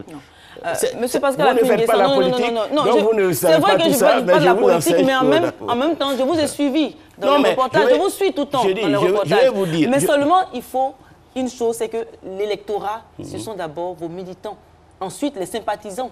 C'est pas les sympathisants. L'électorat est un électeur. L'électeur, c'est un citoyen libre qui, à un moment donné, choisit, à l'occasion d'une élection présidentielle, un individu qui, de son point de vue, incarne les valeurs qu'il veut voir à la tête du pays. Il y a des candidats qui n'ont pas de parti et qui ont gagné une élection présidentielle. Donc, ça veut dire que ce n'est pas seulement c'est d'abord une affaire d'un individu qui a une idée, qui a un programme, qui sollicite le suffrage de ses compatriotes. Maintenant, s'il a un appareil, l'appareil l'appuie, l'appareil le soutient. Et dans notre cas, aux élections de 2015, avec un appareil fragilisé, avec un parti qui n'a pas encore réussi à se repositionner sur le terrain, un candidat qui sortait de prison il n'y a même pas 2 ans, puis je suis sorti de prison en 2013, faire 9,29%, c'est une grande prouesse, sans moyens financiers, sans, disons, cadre rétabli sur le terrain, avec des cadres qui ont les comptes gelés, qui n'ont pas de maison et tout cela. 9%, c'est une grande prouesse. Vous auriez dû, à cette époque-là, penser à la réconciliation, à ressouder les fragments du FPI. Mais c'est ce que nous faisons. Avant de vous lancer dans une grande élection. Il n'y a pas un temps pour la réconciliation, un temps pour le combat politique. Les deux se mènent ensemble. Et le combat politique participe à la réconciliation interne. Bien. Alors aujourd'hui, la réconciliation avec le camp Abdrahmane, est-ce que c'est possible? Oui, moi je suis persuadé que c'est possible. Vous savez, en politique, tout est possible. Et ça peut même arriver plus tôt qu'on ne le pense. Figurez-vous que même ceux qui gouvernent aujourd'hui ont été brouillés pendant plusieurs années. Il y a eu des grandes fractures, de grands conflits entre eux. Mais dans l'intérêt de leur organisation politique et peut-être même du pays, ils ont réussi à se mettre ensemble en 2005. Ça veut dire que si demain, ceux qui sont en face comprennent que nous avons intérêt, si nous voulons être utiles à la Côte d'Ivoire, à nous mettre ensemble, plutôt que de nous accrocher à nos sentiments personnels, à nos égos, à nos frustrations, la réconciliation va se faire dans l'intérêt du parti, dans l'intérêt de la Côte d'Ivoire. Bien, donc la réconciliation va se faire dans l'intérêt du parti, dans l'intérêt de la Côte d'Ivoire, et donc le FPI, on peut le dire, n'est pas en perte de vitesse. Pascal a fait une question. Oui, allez-y, un dernier mot. Le FPI se reconstruit et le FPI va nécessairement prendre le pouvoir en 2020 parce que c'est une attente forte de nos compatriotes. Bien, vous êtes très optimiste là-dessus. Très optimiste. D'accord. Alors, donc, merci Pascal Affi-N'Guessan. Merci d'être passé sur le plateau de Instant Vérité. Vous prêtez à ce jeu de questions-réponses, mesdames et messieurs. Vous l'avez entendu, le FPI n'est pas en perte de vitesse. Le FPI, va se reconstruire tout doucement et revenir sur la scène politique, ou même s'il n'est pas encore déjà. Alors, c'est la fin de Instant Vérité. Merci d'être resté avec nous sur RTI 1. Restez avec nous dans Matin Bonheur. Et oui, restez avec nous. Merci Gabriel Zani. Merci également à votre invité qui s'est bien prêté au jeu des questions de Instant Vérité. On va dans quelques instants recevoir nos 2 invités suivants pour nous parler de manioc et de transformation donc, de cette denrée alimentaire. On sera donc en compagnie du docteur Jean-Baptiste Nieli Nyawa et de monsieur Mao Frédéric. Mais bien avant, on a bien envie de faire une incursion dans vos cuisines et sur vos tables à manger pour savoir ce que vous dégustez ce matin. Petit-déj. Voilà, je pensais avoir le temps de demander à monsieur le Premier ministre, à Pascal Affi-N'Guessan, ce qu'il mange le matin, tout ça. Mais bon, on va me donner l'information tout à l'heure si c'est quelle tendance de petit déjeuner. Si c'est plutôt manioc, on va voir ça, ou plutôt petit déjeuner à l'européenne. En tout cas, une fois de plus, nous remercions donc cette personnalité. Alors, premier petit déj, c'est quoi? Qu'est-ce qu'on a? Soro, félicité. Montrez-nous. Waouh. Ça, c'est du genre Eva, ça. Eva, non, je ne vais pas du tout me hasarder à commenter parce que j'ai aucune idée du plat qui nous est présenté. En tout cas, c'est très beau, ça a l'air savoureux. Ça a l'air très bon, c'est bien, il y a de belles couleurs, c'est ce qu'on peut dire. En tout cas, c'est bon. Bah oui, ça a l'air. Ouais, c'est des tacos, hein, aux œufs. Bah d'accord. Bon appétit à vous. Vous n'aimez pas? Bon appétit aux Mexicains qui nous envoient donc ce plat. Ce serait bien qu'on ait les légendes avant. Merci beaucoup. Deuxième petit-déj, deuxième assiette proposée ce matin. Donc ça, c'est un muesli de... voilà, on a des légumes, on a des fruits rouges, donc... ça va bien? Des framboises, oui, on a des fruits secs également, on voit des noix, on voit des céréales, on voit de la banane, on voit de tout. Alors ça, c'est un petit déj équilibré et qu'on peut faire ici même, chez nous, avec les fruits qu'on a ici.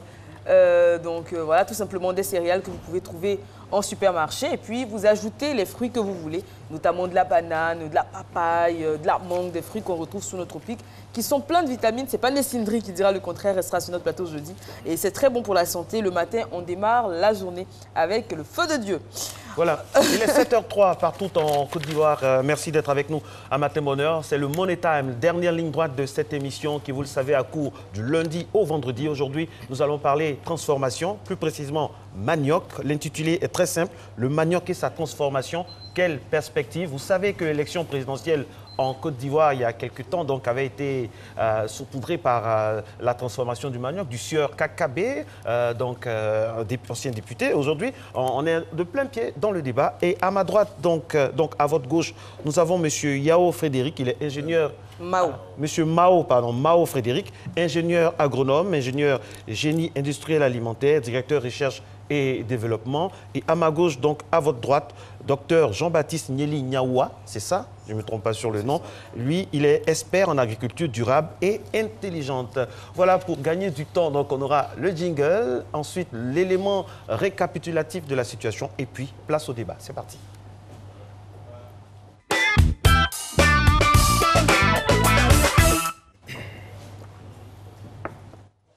Connu pour sa résistance aux conditions climatiques sévères, le manioc représente en Côte d'Ivoire le troisième aliment riche en calories consommé après le riz et le maïs. Tout d'abord, le manioc est un aliment à tubercules. Il faut savoir qu'aujourd'hui, grâce au manioc, on a pu avoir plusieurs types de consommation. D'abord d'aliments, je voudrais dire. Nous avons d'abord du placali ici qui est beaucoup consommé en Côte d'Ivoire. Et ensuite, le garba, comme on le dit, la nourriture aussi beaucoup consommée ici en Côte d'Ivoire. Je crois que le manioc est un tubercule. Ses dérivés sont la tiquée, le placali, le gari, l'amidon, voilà, etc.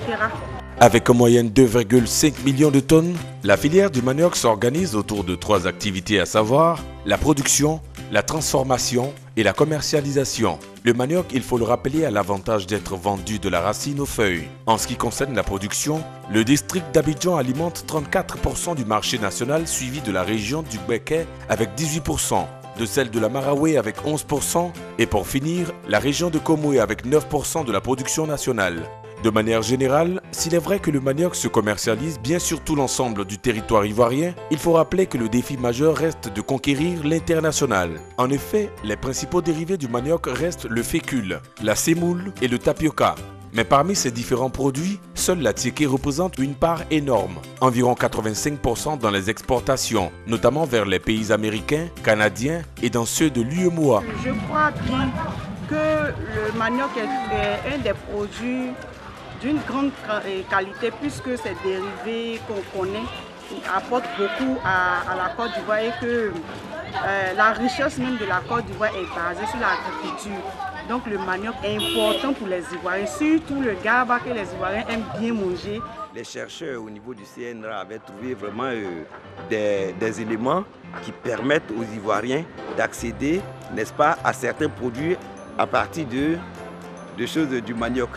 Nous avons vu avant où nous avions le manioc même, c'est-à-dire transformé, qui était vendu dans les supermarchés où nous pouvions faire du foutou. Aujourd'hui, le sujet récurrent dans mon pays est de lutter contre le chômage.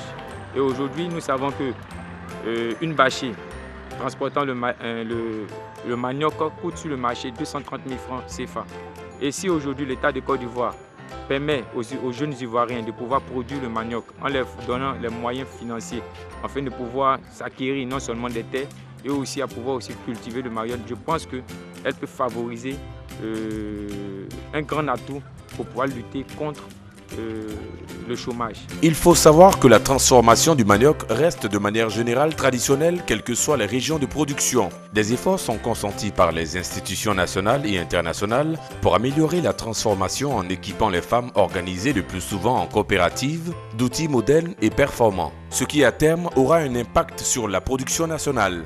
Malgré quelques difficultés qui minent la filière manioc, tels que quelques problèmes liés au niveau de compréhension de certains planteurs, quant à l'opportunité d'introduire de nouveaux tubercules, le problème de conditionnement, le problème de terres cultivables, l'urbanisation galopante, les difficultés d'accès à certaines zones de production, la transformation du manioc offre de véritables opportunités d'affaires et peut être source de revenus pour l'économie ivoirienne, car la filière pourrait contribuer à l'autosuffisance alimentaire, donner de l'emploi aux populations et promouvoir l'industrialisation du pays.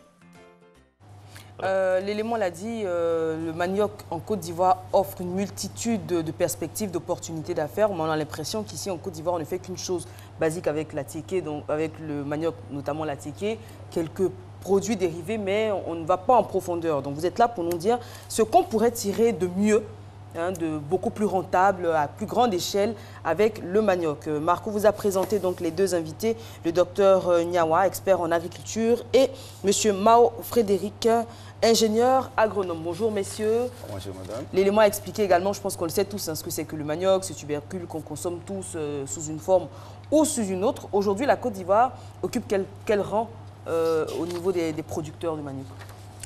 Bon, actuellement, je peux dire que la Côte d'Ivoire est loin. En Afrique, d'abord, le premier producteur, c'est le Nigeria. Après le Nigeria vient la Tanzanie, après la Tanzanie, le Ghana. Et après, nous avons la Côte d'Ivoire avec 2,5 millions de tonnes qui sont produits en allemand. Le quatrième africain. Oui. Alors, moi, le thème, c'est le manioc et sa transformation. Quelle perspective? L'ingénieur agronome m'intéresse ici. Est-ce qu'on peut se faire un point de la consommation et des perspectives du manioc en Côte d'Ivoire à l'heure où nous parlons en 2017? Alors, le manioc se consomme très bien en Côte d'Ivoire. Après le igname, la banane plantain, le manioc, c'est le troisième produit agricole que nous consommons sur nos tables. Oui. Donc, ça se consomme sous diverses formes. Sous la forme de... Qu'est-ce qu'on a fait de notre manioc? On serait tenté de se poser la question. Qu'avons-nous fait de notre manioc? Qu'avons-nous fait de notre manioc? Bon, mais la première partie, la première chose qu'on a fait du manioc, c'est d'être un aliment de base pour les Ivoiriens.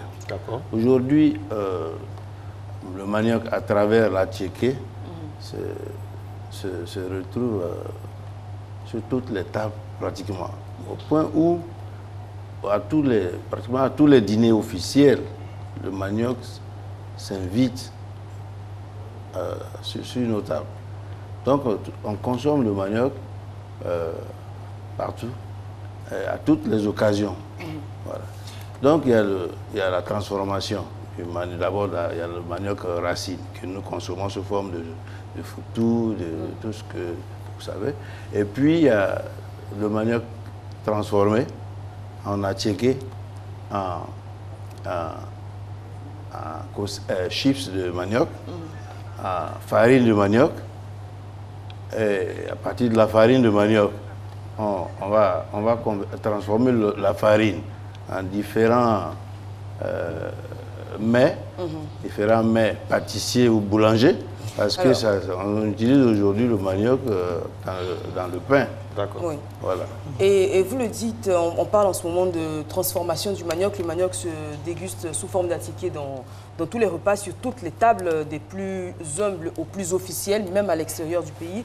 On a l'impression que la transformation du manioc en attiéké reste encore assez sommaire, on va dire. Ce sont des femmes qui sont réunies en coopérative, qui travaillent cette matière, qui en font de la tiki. On a l'impression, et dites-moi si je me trompe, hein, que pour un mets aussi apprécié, aussi exporté, parce qu'aujourd'hui, quand on dit attiqué, tout de suite, c'est la Côte d'Ivoire qui est mise en avant. On a l'impression que pour un tel mets, il n'y a pas assez d'industrie, c'est pas assez industrialisé, voire c'est pas suffisamment pris au sérieux. Qu'est-ce que vous en pensez? Alors, le manioc peut être véritablement industrialisé. C'est ce que la Société ivoirienne de technologie tropicale, IDT, s'essaye de faire depuis sa création en 1979. Est-ce qu'ils y arrivent? Oui, nous avons des technologies que nous avons développées. Ben, nous sommes une structure étatique. Nous, après la recherche qui donne des résultats, ces technologies sont en attente d'être vulgarisées. Et à ce niveau-là, c'est des promoteurs privés qui doivent prendre la relève.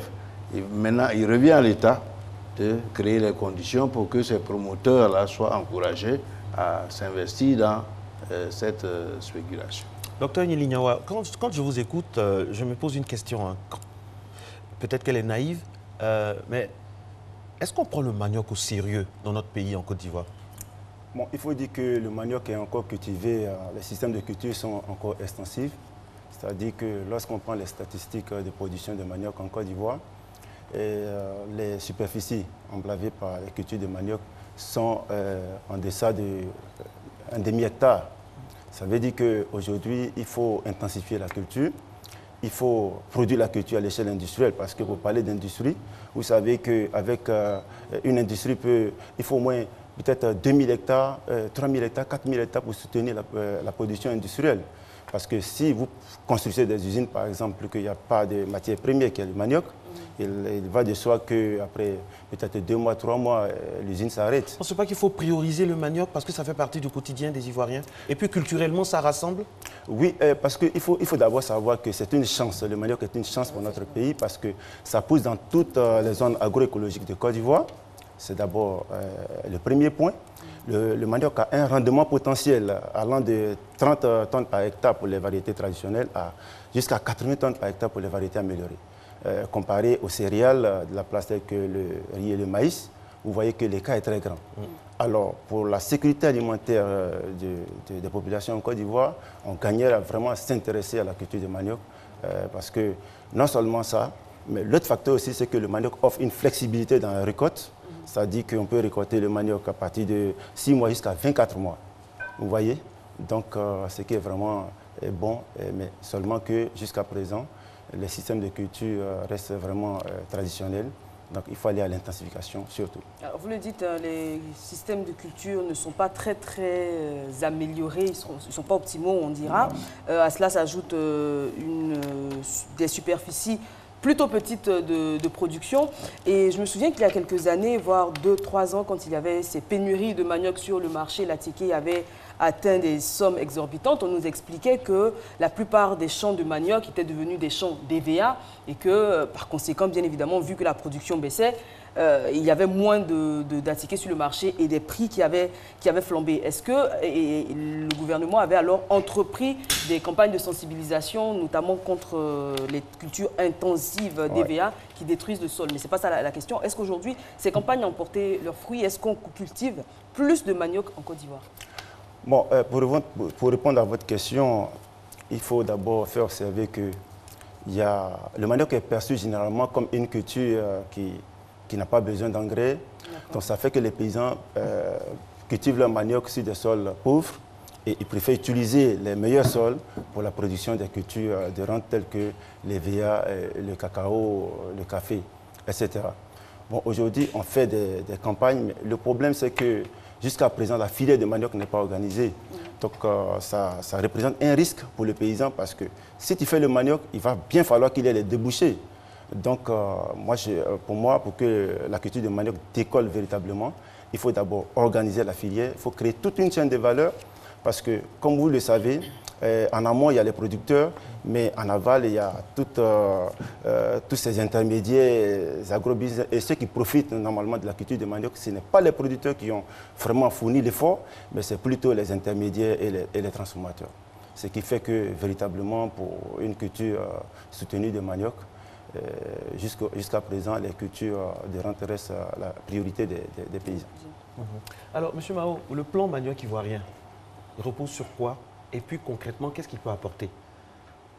Alors, depuis les années 1981-83, la Côte d'Ivoire a lancé un plan manioc ivoirien. Tout est parti de là, les recherches et tout ça sont partis de là.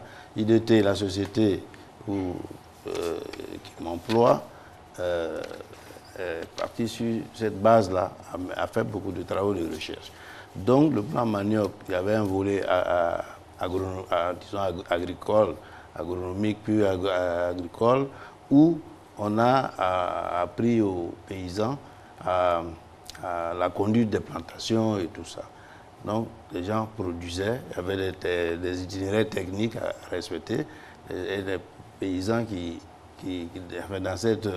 dans ce plan-là, ont pu développer beaucoup de plantations. Aujourd'hui, le manioc, comme mon confrère le dit, ça se cultive partout. Bon, c'est vrai, de façon traditionnelle, les gens ils plantent les boutures, ils pensent que bon, ça pousse et puis on récolte après. Mais sinon, il y a des itinéraires techniques qui ont été définis en son temps par l'ex-saut de Palme et tout ça. Et puis après, il y a eu la CIDV qui a suivi. La CIDV, c'est la compagnie ivoirienne pour le développement des produits vivriers. Ouais. Donc, la partie agricole, agronomique a disons, dévancé la partie technologie. Et donc, quand il y a eu donc, ces plantations-là, pendant donc, la mise en place de la création de ces plantations, il y avait un centre ivoirien qui cherchait le machinisme agricole. Le CIMA, c'est le centre ivoirien du machinisme agricole qui a existé. Mais malheureusement, ce que nous déplorons tous, c'est que toutes ces choses-là ont disparu, le paysage ivoirien. Le centre ivoirien du machinisme agricole avait donc cherché à mécaniser, par exemple, la culture du manioc, la récolte des racines. Voilà, c'est des choses qui ont existé. Par le passé, le centre était basé à Boaké et ça travaillait, ça a eu ses résultats. Il n'y a pas eu de suivi. Bon, vous avez parlé de... Oui, finissez. Nous, au niveau technologique, nous avons une installation à Toumoudi où on produisait à partir du manioc qui a été développé dans la région. Là. Et on partait jusqu'à Dabakala et tout ça, chercher du manioc. Après, il y avait suffisamment. Donc, on avait une unité, disons, semi-industrielle. Et puis, on transformait là-bas le manioc. On faisait donc, on produisait la tchéké. La tchéké, c'est le frais. La tchéké déshydraté. À partir du frais, on séchait. Mais on produisait aussi la farine de manioc. La farine de manioc et même l'amidon. À partir des épluchures et tous les déchets de fabrication, on avait une force de biodigestion, une force de métallisation. Donc tous les déchets, les peaux, alors tout était transformé et on envoyait tout ça dans un biodigesteur de 1400 mètres cubes. On produisait donc du méthane, c'est un gaz, et qu'on utilisait donc pour alimenter en électricité notre unité. Et puis en partie, ça servait à la cuisson et au séchage de la tchéké et de la farine, par exemple. Très bien. Ouais. Pour revenir à la transformation de la tchéké, vous avez parlé de seaux de palme, toutes ces entreprises qui étaient appelées les seaux de riz, etc., qui transformaient les produits, les matières premières en produits finis qu'on retrouvait dans nos supermarchés. Pour la tchéké, c'est encore difficultueux. Sur le net, par exemple, on voit que la Chine est aujourd'hui le premier producteur de la tchéké au monde, parce qu'ils transforment plus facilement le manioc en tchéké que nous autres. Et même quand on va à l'extérieur, en France par exemple, notamment, ce sont les Chinois qui vendent de la tchéké. Ce qu'on trouve quand même aberrant pour la tchéké qui est un mets purement ivoirien. Parce que le manioc, on en retrouve partout, hein, dans toutes les régions du monde, je pense. il pousse un peu partout, comme vous l'avez dit. Au Cameroun, on l'utilise sous une autre forme. Mais le manioc transformé sous la forme appelée atiké, c'est quand même une marque déposée ivoirienne. Pourquoi est-ce qu'on n'arrive pas à s'imposer sur le plan international? Mais ok, merci madame. Alors, quand on veut faire tout ça, alors il faut qu'on accepte de mettre les moyens. Les Chinois sont venus, ils ont regardé. Moi, j'étais à la première édition du SARA, du Salon de l'agriculture et des ressources animales en Côte d'Ivoire. C'était à Treichville, on parlait des sports. Mais les Chinois venaient sur notre stand regarder les machines qu'on proposait. Ils voulaient même rentrer, s'ils pouvaient rentrer à l'intérieur pour voir tous les ingrédients, tout le mécanisme, et ils y allaient. Parce que quand ils viennent aussi, vous leur ouvrez toutes les portes. Parce que les machines sont... Votre spécialité est H majuscule, il n'y a aucune protection, ils viennent... Oui, les machines sont exposées, et tous les visiteurs qui viennent, ils regardent. Quand ils sont intéressés. Bon, donc... à vous entendre, oui. M. Mao, vraiment ça ne prête pas à l'optimisme parce que vous parlez au passé, là, nous sommes en 2017, on a encore des... On regrette là, on regrette beaucoup ce qu'il y avait par le passé. Il y a beaucoup de choses qui ont été faites, il n'y a pas eu de suivi. Là, vous l'avez dit vous-même qu'il faut les moyens. Ça, c'est un constat clair. Par exemple, lorsqu'il y a eu la crise par rapport au manioc, vous savez par exemple qu'aux États-Unis, 2 supermarchés ou bien 3 supermarchés aux États-Unis peuvent mettre à mal la consommation de manioc ici, chez nous. Avec l'exportation, c'est ce qui s'est passé également parce qu'il y a des gens qui exportaient le manioc aux États-Unis et vous connaissez les Américains, ils ne font pas les choses à moitié. Donc les commandes se multiplient, là-bas ça se professionnalise. Donc là, forcément, ça a des répercussions. Je rappelle aux téléspectateurs que pendant la campagne électorale, il y a un candidat qui a parlé d'un ticket. Les Ivoiriens pratiquement se sont moqués. Aujourd'hui, nous sommes là. La réalité est implacable. Alors, docteur Jean-Baptiste Niedi, alors, franchement, dites-nous, aujourd'hui, ce matin, à l'heure où nous parlons, en 2017, quelle perspective pour la transformation du manioc dans notre pays? Bon, d'abord, pour transformer le manioc, je l'ai dit tantôt, il faut d'abord une production soutenue. J'entends par transformation, industrialisation aussi du secteur. Industrialisation du secteur. Il faut d'abord une production soutenue. De 2, il faut les moyens, comme il a dit. Il faut que l'État accepte d'accompagner les structures. Il faut encourager les initiatives privées, surtout dans le domaine de transformation de manioc. Et l'un des problèmes majeurs, comme vous pouvez le constater, c'est que, par exemple, le manioc est produit à l'intérieur du pays. Et pendant le transport du manioc pour venir à l'usine, par exemple, si l'usine est implantée à Abidjan, si le manioc fait plus de 3 jours, c'est fini. La qualité des produits se détériore. Donc, ce qu'il faut faire, il faut encourager l'initiative privée, mais il faut aussi installer les usines, les unités de transformation dans les zones de production. Ça pourra aussi aider à résoudre ce problème. Mais tout compte fait, il faut des capitaux, il faut susciter des capitaux. Par exemple, en Côte d'Ivoire, souvent on fait des emprunts obligataires pour peut-être financer d'autres choses, mais pour le manioc, vraiment, l'État gagnerait vraiment à accompagner tous les investisseurs privés, les associations et tout ça. Et l'appel est lancé d'ailleurs, hein, parce que ce n'est pas le capital humain qui manque. Oui. On en a la preuve sur ce plateau. Nous avons des ingénieurs agronomes en Côte d'Ivoire. Nous avons donc des experts en agriculture durable et intelligente. Donc, ce qu'on retiendra de cet entretien, c'est que la volonté non plus ne manque pas. Il suffit juste d'accompagner financièrement ce projet-là avec des infrastructures plus sérieuses et plus solides et surtout suivies qui doivent être mises en place. J'ai bien résumé la situation? Oui, mais je dirais encore que c'est la même chose. IDT, par exemple, c'est une structure, je vous ai déjà dit, c'est une structure de l'État. IDT a des résultats. Il y a beaucoup de technologies autour du manioc qui sont disponibles, qui attendent d'être vulgarisées. Mais IDT, en tant que structure de recherche, ne peut pas franchir ce pas-là. Comme mon collègue l'a dit, l'État doit accompagner. Parce que si on cite la Chine aujourd'hui en exemple, c'est vrai, tout le monde copie tout le monde. Bon, ils ont tout copié, mais je suis sûr que l'État chinois a décidé de faire produit. Ici, il ne suffit pas qu'on dise beaucoup de discours. Les chercheurs ont cherché, les chercheurs ont trouvé. les résultats sont là, il faut aider à vulgariser ça.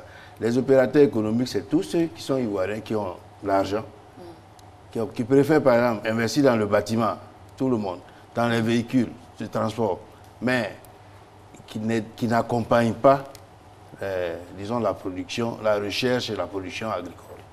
Alors que le premier président de ce pays a dit que notre économie est basée sur l'agriculture.